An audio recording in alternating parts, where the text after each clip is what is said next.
Herkese merhaba, Happy Mind Meals'a hoş geldiniz. Geçtiğimiz hafta yeni bir alışkanlığı nasıl kazanabileceğimiz üzerine konuşmuştuk. Fakat bu konuda dikkate almamız gereken çok önemli bir husus var. O da beynimizin değişime karşı olan direnci. Bu hafta beynimiz değişime neden direniyor? Altında yatan mekanizmalar ne? Bunun hakkında konuşuyor olacağız. Beynimiz vücudumuzun sahip olduğu en harika organlardan biri. Hatta benim için en harika organ. Yaklaşık 1,5 kilogram ağırlığında ancak vücudumuzun enerjisinin %20'sini tüketiyor. Ve dolayısıyla da onun çalışma mantığı aslında şu: mümkün olan en yüksek seviyede enerji tasarrufu sağlayıp verimli bir çalışma performansı sergilemek. Dolayısıyla da yeni bir şey öğrenme sürecinde ekstra bir enerji ve dikkat süreci gerektiğinden beyin bundan biraz kaçınmaya çalışır. Halihazırda bildiği ve kolay yaptığı neyse bununla devam etmek ister. Sizin bir şeye başlarken aslında zorlanmanız ya da motivasyonunuzu kolay kaybetmenizin altında yatan sebeplerden biri tam olarak bu. İkinci olarak bahsetmek istediğim şey ise ödül sistemi ve dopamin. Biz genellikle dopamini haz aldığımız, keyif aldığımız süreçler üzerinden duyuyoruz, onunla ilişkilendiriyoruz ama temelde dopamini biz öğrenme süreçlerinde aktif olan bir nörotransmitter olarak görüyoruz. Eğer o öğrendiğiniz şey, o an yaptığınız aktivite dopamin seviyesinde hızlı ve yüksek miktarda bir artışa sebebiyet veriyorsa elbette ki o aktivite artık haz alma süreçleriyle de ilişkilendirilmiş oluyor.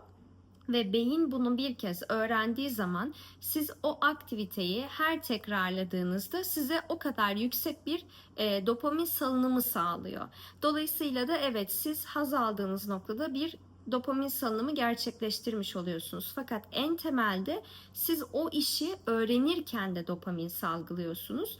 O aşamadaki dopamin salınımı keyif alma anına göre daha yavaş ve daha az miktarda olduğu için aslında beyniniz size şunu söylüyor: ya biz bunu başka bir şey yaptığımız zaman çok daha yüksek seviyelere ve daha kısa sürede ulaştırabiliyoruz.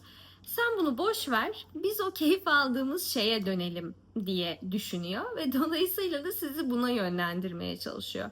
Yani bir işe yeni başladığınız zaman, bir şeyi yeni öğrenirken sizin bir anda çok fazla keyif almamanızın sebebi henüz dopamin seviyenizin o yüksek seviyelere ulaşmamasından kaynaklanıyor. Beynin bir diğer çalışma prensibi ise alışkanlık devreleri oluşturmak. Beynimizde özellikle dorsal striatum dediğimiz bir bölge var.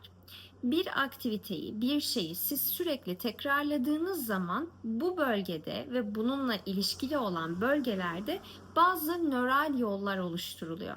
Ve bu nöral yollar da siz o aktiviteyi her yapmak isteyişinizde aslında otomatik olarak devreye girmiş oluyor. Dolayısıyla da bir şey artık kendini otomatiğe bağladığı zaman çok daha az enerji, çok daha az dikkat gerektirmiş oluyor ve bu her zaman beynin sevdiği bir şey, çünkü fazla yorulmamış oluyor.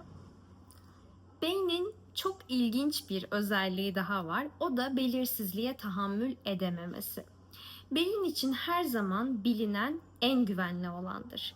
Dolayısıyla bir şey hakkında bir bilginiz ya da bir öngörünüz ya da ön seziniz yoksa her zaman için beyin ondan kaçmaya çalışır. Eğer kaçamıyorsa da sizi sürekli tetikte tutar. Yani bu ne demek? Artmış bir amigdala aktivitesi görürüz. Bu da sizde bir stres artımına sebebiyet verir. Bununla ilişkili olan hormon salınımlarınız artar.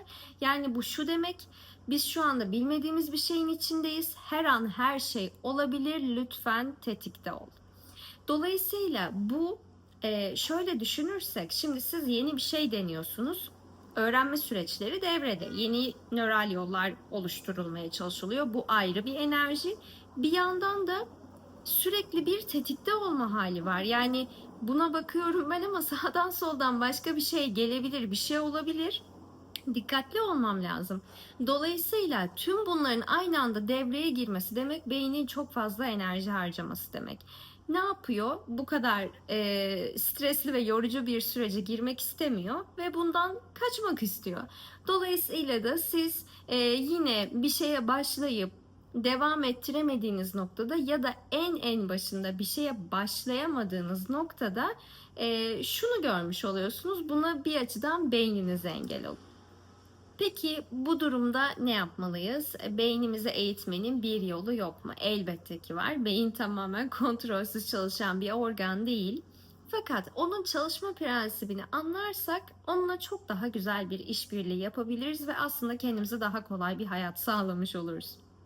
Dolayısıyla geçen hafta söylediğim küçük hedeflerle başlama olayını tekrar hatırlayacak olursak, kendimize küçük bir hedef koyduğumuzda bununla ilgili bir tahminde bulunmamız aslında daha kolay. Yani bir nevi bilinmez olanı azaltmaya çalışıyoruz ya da o işin stres yükünü azaltmaya çalışıyoruz. Dolayısıyla da beyin o anda tamamen bunu öğrenmeye odaklanabiliyor ya da tamamen o küçük adımı tamamlamaya odaklanabiliyor.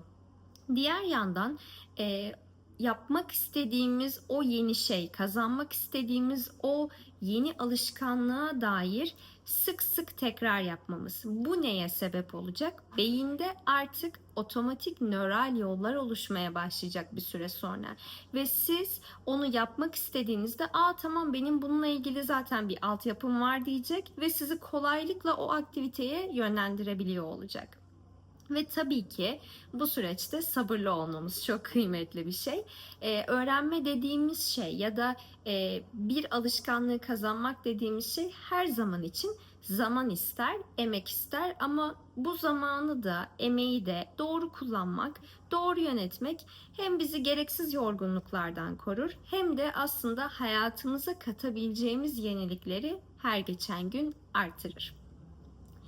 Bu hafta beynimizin genel olarak çalışma prensipleri üzerine ve neden değişime direndiği üzerine konuştuk.